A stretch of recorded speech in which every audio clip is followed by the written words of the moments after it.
कहते हैं दुनिया में कोई भी व्यक्ति तब तक नहीं मान सकता जब तक उसकी जानने की क्षमता पूर्णतः पराजित न हो जाए। किसी के कहने से अगर भरोसा आता होता तो सारी दुनिया कभी की भरोसे से भर गई होती। भरोसा कहने से नहीं होता, भरोसा तो बुद्धि की असमर्थता से पैदा होता है। नमस्कार, मैं ज्योतिष आचार्य मयंक शर्मा महाकाली शक्तिपीठ ज्योतिष संस्थान के यूट्यूब चैनल ज्योतिष रहस्य में आप सभी का स्वागत करता हूं। आज हम प्रश्न कुंडली के उन योगों के बारे में जानेंगे जिनके द्वारा वायदा व्यापार में, शेयर बाजार में, कमोडिटी बाजार में या अन्य किसी कॉन्ट्रैक्ट में लाभ होगा या नहीं।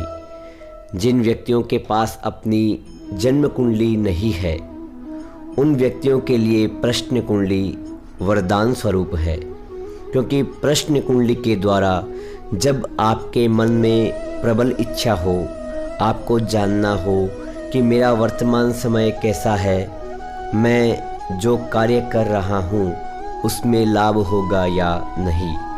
शेयर बाजार में, कमोडिटी बाजार में या अन्य किसी वायदे के कॉन्ट्रैक्ट में या अन्य किसी कॉन्ट्रैक्ट में लाभ होगा या नहीं, यह आप प्रश्न कुंडली के द्वारा एकदम सटीकता से जान सकते हैं। जिनके पास अपनी जन्म कुंडली है वे जन्म कुंडली के द्वारा और प्रश्न कुंडली के द्वारा दोनों विधि से एकदम सटीकता से जान सकते हैं। जन्म कुंडली के द्वारा वर्तमान समय कैसा है, आपकी जन्म कुंडली में वायदे के व्यापार से, शेयर बाजार से, कमोडिटी बाजार से लाभ के योग है या नहीं, और वर्तमान समय कैसा चल रहा है, आगे आने वाला समय कैसा रहेगा, यह भी बहुत ही सटीकता से जान सकते हैं। अब बात करते हैं प्रश्न कुंडली के उन योगों के बारे में। यदि प्रश्न कुंडली में इस तरह के योग आ जाए तो निश्चित ही उस समय किया गया व्यापार, वायदे का सौदा, कमोडिटी बाजार, शेयर बाजार, उनमें किए गए सौदों में अवश्य ही लाभ होता है। जब भी आपके मन में प्रबल इच्छा हो कि मैं फलाना शेयर खरीदूं या नहीं खरीदूं, वायदा व्यापार में कार्य करूं या नहीं करूं, या सिल्वर गोल्ड में मुझे व्यापार करना या नहीं करना चाहिए, इस तरह का प्रश्न आपके मन में आए, उस समय की लग्न कुंडली बना लीजिए। यदि प्रश्न कुंडली में लग्नेश अर्थात प्रथम भाव का अधिपति लग्नाधिपति, द्वितीय भाव का अधिपति धनेश और पंचम भाव का अधिपति अर्थात पंचमेश, क्योंकि पंचम भाव का आकस्मिक धन से, लॉटरी से, शेयर बाजार के कार्य से, कमोडिटी बाजार के कार्य से लाभ का योग है या नहीं, यह देखते हैं। तो पंचम भाव का अधिपति, द्वितीय भाव का अधिपति धनेश और लग्न भाव का अधिपति अर्थात लग्नेश, ये तीनों यदि लग्न कुंडली में दशम भाव में हो तो उस समय किया गया व्यापार अवश्य ही लाभकारी होता है। लग्नेश जो निजता का प्रतीक है, धनेश जो धन भाव का अधिपति है और पंचमेश जो आकस्मिक धन के भाव का अधिपति है, ये तीनों यदि लग्न कुंडली में दशम भाव में हो, कर्म स्थान में हो, तो उस समय किया गया व्यापार, कॉन्ट्रैक्ट अवश्य ही लाभप्रद होता है। इसी प्रकार यदि पंचमेश जो लग्न कुंडली में पंचम भाव का अधिपति है, वह लग्नेश के साथ या धनेश के साथ कोई शुभ संबंध बना रहा हो, शुभ दृष्टि योग कर रहा हो, तो उस समय भी किया गया कार्य अवश्य ही लाभप्रद होता है।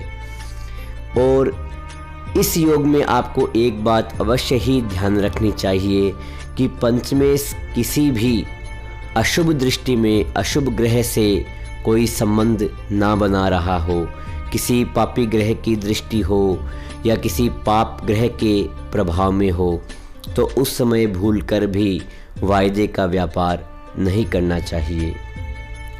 अब नोट करिए तीसरे योग को।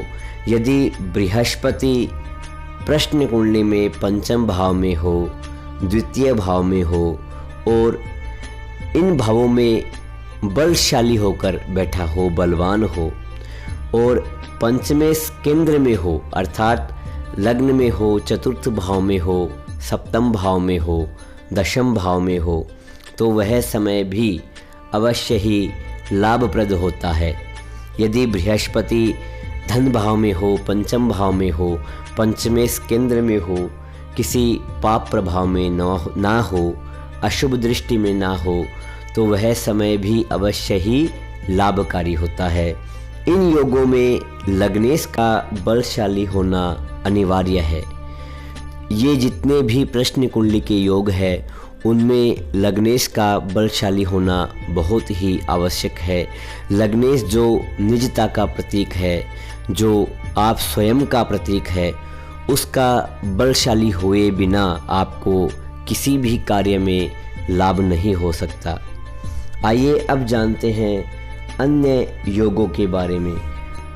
यदि प्रश्न कुंडली में एकादश भाव बलवान हो, लाभेश बलवान हो, लाभेश लग्नेश से ज़्यादा बलशाली हो, तो उस समय किया गया वायदे का व्यापार, शेयर मार्केट का कार्य, कमोडिटी का कार्य या अन्य कोई सौदा कॉन्ट्रैक्ट वह नुकसानदायक रहेगा। यदि लाभेश बलवान हो तो भूल कर भी वायदे का व्यापार नहीं करना चाहिए। इसी प्रकार यदि दशम भाव का अधिपति और द्वितीय भाव का अधिपति पणफर स्थानों में हो, द्वितीय भाव में हो, पंचम भाव में हो, अष्टम भाव में हो, लाभ भाव में हो और पाप दृष्टि में हो, तो उस समय भी भूल कर भी वायदे का व्यापार नहीं करना चाहिए। इस समय किया गया व्यापार आपको धन का नुकसान तो देगा ही, साथ ही आपकी प्रतिष्ठा के लिए भी घातक रहेगा। तो प्रश्न कुंडली में इस तरह के योगा योग को देखकर ही व्यापार करना चाहिए। आज के लिए इस वीडियो में इतना ही।